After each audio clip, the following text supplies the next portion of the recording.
Wilkins Mill is undoubtedly one of the best circuits in the UK. It's bumpy, fast, technical and particularly physical for the driver. To get the most on a lap of Whilton Mill Kart circuit, you really have to grab the kart by the scruff of the neck. We are going to be taking it on a lap around the Whilton Mill Kart circuit, pointing out all of the main features. We're going to be using lots of curbs, and being disciplined with your racing line is hugely important. The racing around Wilton can also be frenetic, because you can overtake on pretty much every corner. We'll be touching on those overtaking opportunities at the end of the video, so stick around for that.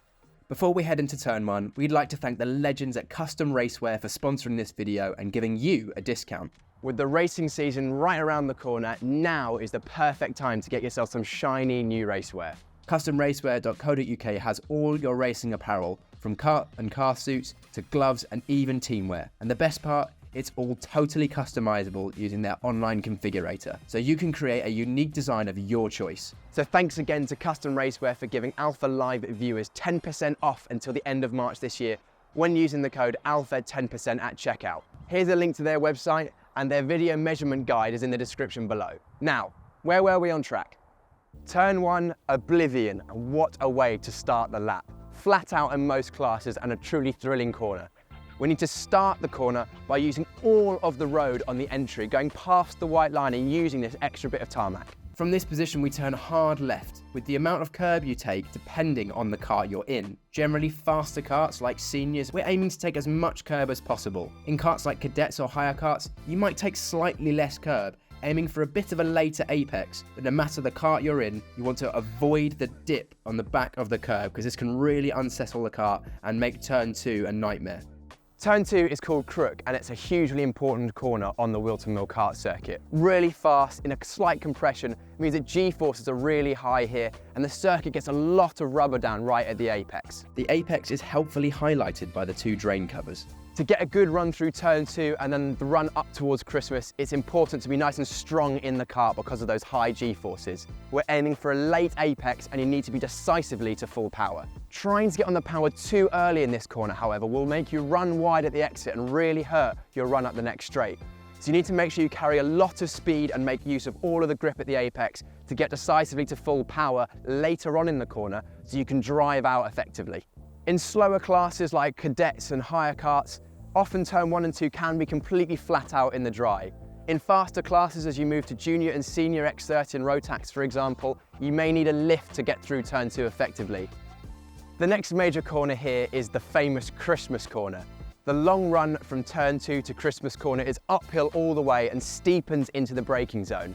This uphill nature then turns into positive camber at the apex, so you can brake extremely late, normally in line with the marshal post or even after it, and you can carry a lot more speed into the apex than you initially think.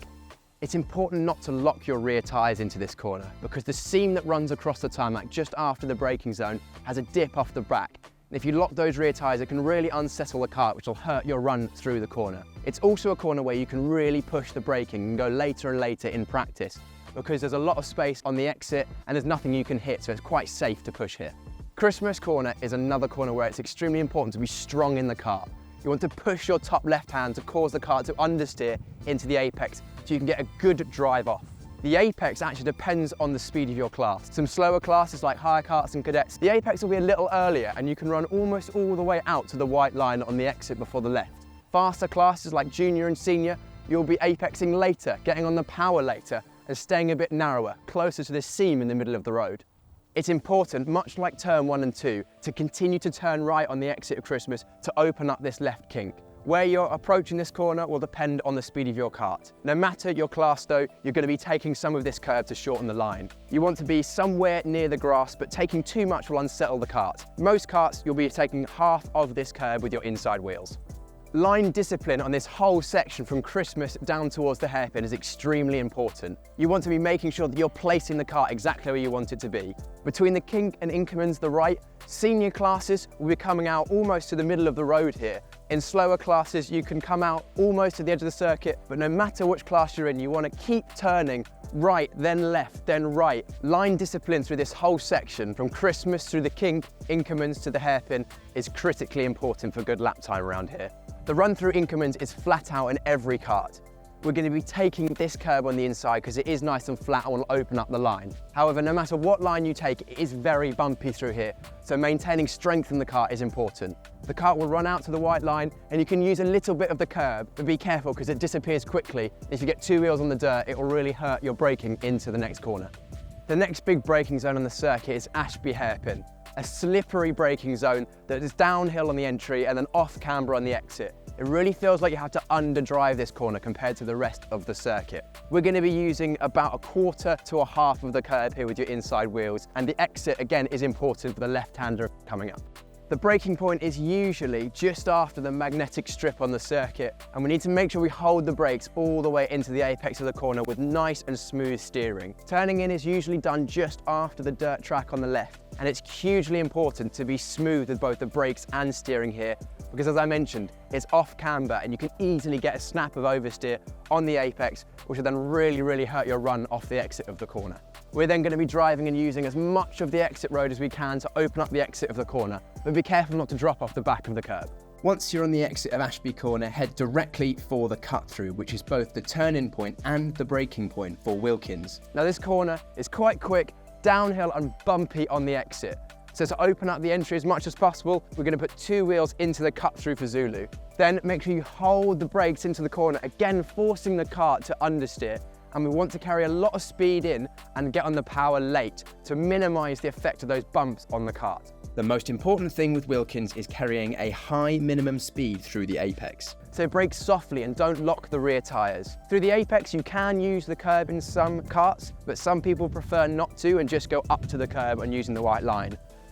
The exit, again, you've got a cut through, so make sure you use that. Go two wheels into that cut through, but don't touch that red and white curb because dropping off the back of that can really unsettle the kart. If you feel like you're being forced onto that curb, counterintuitively, what you need to do is actually brake later and softer and carry more speed into the apex and get on the power later, because the bumps through the middle of this corner is what will force you wide. From the exit, you'll have two wheels in the cut through. You need to quickly bring your kart back onto the road. If you don't do it quick enough, your outside wheels will drop into this dip here, which causes the kart to bounce around and you won't be settled for the entry of Chapman. The braking for Osiers is downhill, which then turns to off camber in the middle of the corner.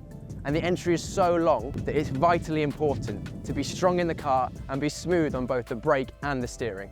You can actually see how off camber the corner is later in the corner, and we want to be apexing after this seam in the tarmac. Watch out for the curb though, as you can see it's quite sharp. If you touch that, it will really unsettle the kart. The exit should be a straight line onto the exit curb with your right hand wheels. If you find that you're having to turn away from that curb, it means that you've got on the power too early, which means that you haven't braked late enough. It's better to brake softer and carry more speed into the corner to allow an easier exit.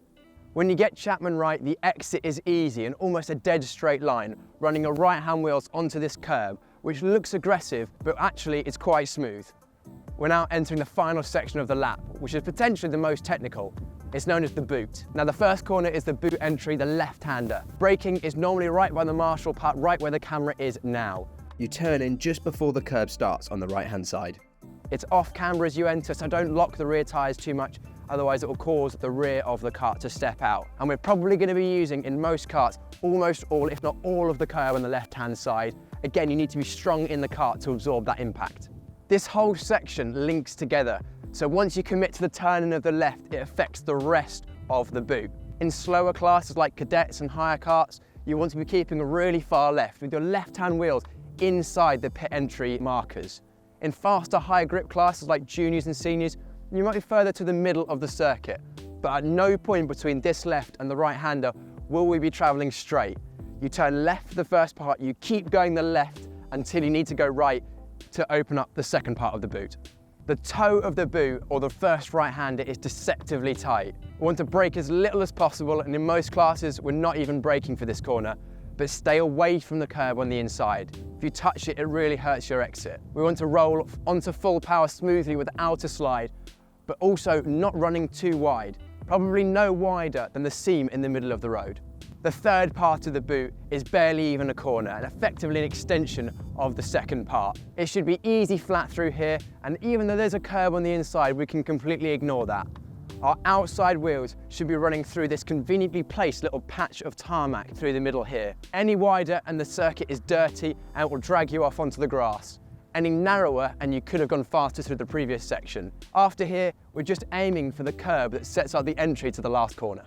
Pit bend and the final corner on the circuit, but very tricky to get right. The turning point is the start of this curb, which you want to get as close to as possible to open up the entry. Mind the absolute monster curve on the apex, because even if you get a sniff of that, it will throw you wide and towards the barrier on the exit.